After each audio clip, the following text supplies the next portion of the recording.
আসসালামু আলাইকুম। প্রিয় দর্শক, প্রায় সপ্তাহখানেক আগে মে মাসের 30 তারিখে আমি একটা কন্টেন্ট করেছিলাম। যে কন্টেন্টের মূল বক্তব্য ছিল এদেশে যারা নাকি বিভিন্ন রকম ফেসবুকে বা ইউটিউবে নানা রকম কন্টেন্ট করেন, ভিডিও করেন, তারা এর মাধ্যমে যে আয়টা করেন ফেসবুক অথবা গুগলের কাছ থেকে, সেই আয়ের উপর সরকার 7.5% ট্যাক্স বসিয়েছিল, উৎসে কর। মানে ব্যাংকে যখন টাকাটা আসতো ডলার হিসাবে, রেমিটেন্স হিসাবে, সেখান থেকে ব্যাংক সরকারের হয়ে 7.5% অর্থ কেটে নিয়ে বাকি টাকা আপনাকে দিত। তো এটা নিয়ে আমি বলেছিলাম এই আইনটা আপনারা কেন করলেন এবং কেন বাস্তবায়নও শুরু করে দিলেন।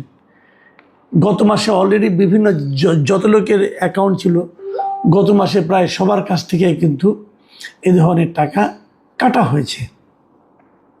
তো আমি তখন বলেছিলাম যে আমাদের দেশে এমন অনেক লোক আছে গ্রামে গঞ্জে থাকে, ছোট ছোট এরকম ভিডিও করে, রিল করে, ইউটিউবে দেয় এবং সেখান থেকে তারা মোটামুটি 10, 20, 15 হাজার টাকা ইনকাম করে এবং এটা দিয়ে কিন্তু তাদের সংসারও চলে।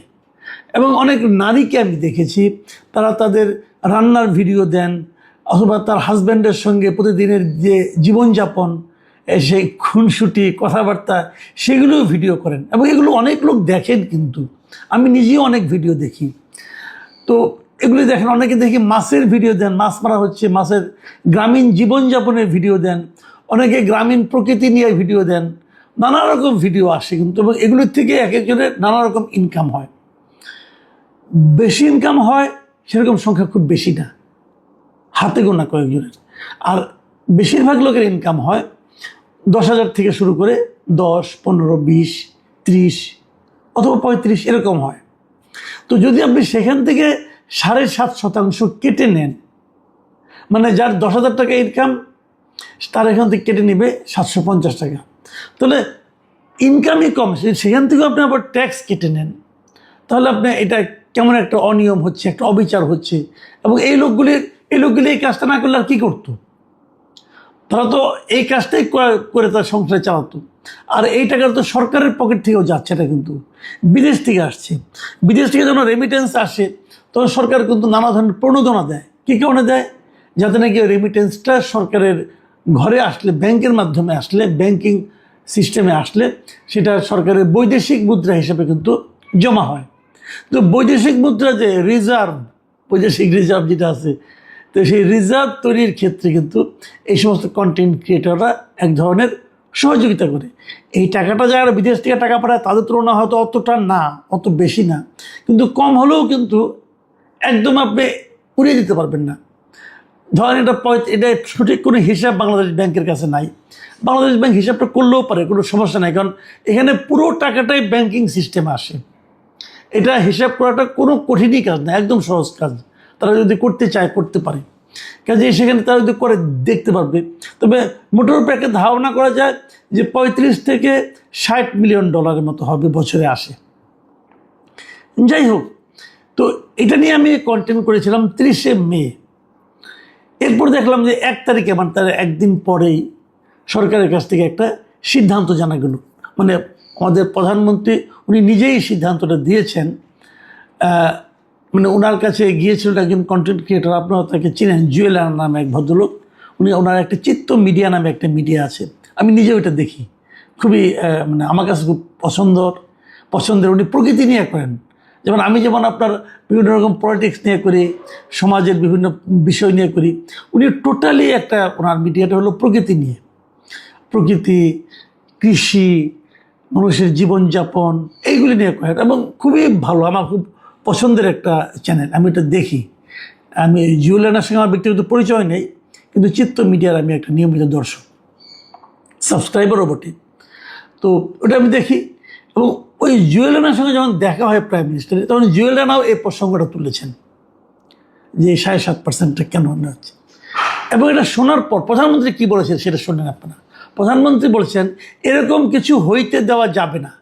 আমি চাই যে ইয়াংরা ডিজিটাল মার্কেটিংয়ে যাক, তারা বৈদেশিক বিভিন্ন কাজে ইনভলভ থাকুক, তারা বাইরের অর্থ দেশে নিয়ে আসছে, দ্যাটস এনাফ। ফ্রিল্যান্সার যারা আছে তারা দেশের জন্য অনেক বড় ভূমিকা রাখে, যারা কন্টেন্ট ক্রিয়েশন করে তারা তাদের ফ্যামিলি চালায়, এটা কর আরোপ হতে পারে না। দেখুন, প্রধানমন্ত্রীর এই যে সিদ্ধান্তটা, এটাকে আপনি কি বলবেন? আমি কিন্তু এই সিদ্ধান্তটাকে খুবই সময় উপযোগী এবং আমি মনে করি এটা একটা বিপ্লবাত্মক সিদ্ধান্ত। সরকার এখান থেকে কিছু কর পেত, আমি কোনো সন্দেহ নাই, কিন্তু সে করের পরিমাণটা কত হতো? বছরে ম্যাক্সিমাম 40 কোটি টাকা, এর চেয়ে বেশি না। সেই 40 কোটি টাকা যদি আপনি এই লোভটা যদি আপনি সম্বরণ করতে পারেন, তাহলে কি হবে? এখন সবাই যখন জেনে গেল যে আমি যখন কন্টেন্ট ক্রিয়েট করি গুগলের কাছ থেকে অথবা ফেসবুকের কাছ থেকে, আমি যে টাকাটা পাবো সেই টাকাটার জন্য সরকারকে আমার কোনো কর দিতে হবে না, এটা যদি তারা জানেন, তাহলে কি হবে? আরও বেশি লোক কিন্তু এখানে ইনভলভ হবে, ভাববে যে টাকাটা পাবো ওই টাকাটাই আমার। এবং এই যে আরও লোক ইনভলভ হওয়া, এটা কি আপনি বিদেশে একজন লোককে পাঠানোর মাধ্যমে যেভাবে টাকা ইনকাম করতেন, এটা কিন্তু তার চেয়েও বেশি, কারণ লোকটা বিদেশে যাচ্ছে না, কোনো ঝুঁকি নাই, দেশে বসে করছে এবং সে একটা টাকা ইনকাম করছে। আরও বেশি লোক এখানে ইনভলভ হবে। এখন আমি এখানে আরেকটি বিষয় একটু বলতে চাই।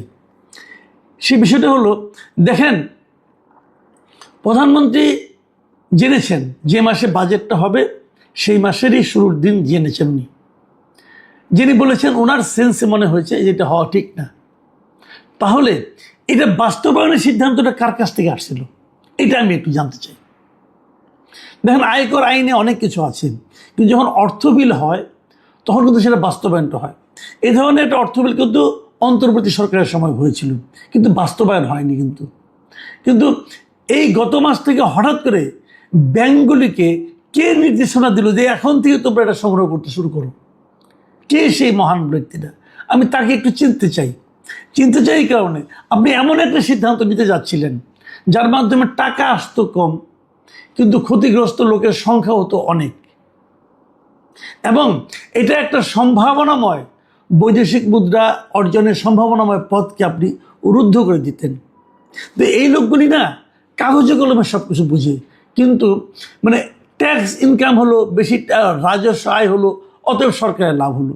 সরকারের আয় তো কেবল রাজস্ব আয়টাই না, সরকারের লক্ষ্যটা হওয়া উচিত কি? কর্মসংস্থান। আপনি রাজস্ব নিচ্ছেন, পাচ্ছেন, সরকারি কর্মকর্তাদের বেতন দিচ্ছেন, অমুক করছেন, তমুক করছেন, দেশ চালাচ্ছেন, ঠিক আছে, কিন্তু যদি আপনি আরও বেশি লোককে কর্মসংস্থানে ইনভলভ করতে পারেন, সেখান থেকে যে আয়টা আসছে সেটাও তো দেশেরই আয়। তো এই জিনিসটা বোঝার মতো যাদের ক্ষমতা নাই, তাদের যদি সিদ্ধান্ত নেওয়ার ক্ষমতা থাকে, যে সিদ্ধান্তটা এবার নেওয়া হয়েছিল সেটা তো ভয়ঙ্কর। সরকারের প্রত্যেকটা সেক্টরে এরকম লোক পাওয়া যাবে, মাথা ভারী লোক, মানুষের দিকে তাকায় না, মানুষের সম্ভাবনার দিকে তাকায় না, মানুষের উদ্যোগের দিকে তাকায় না।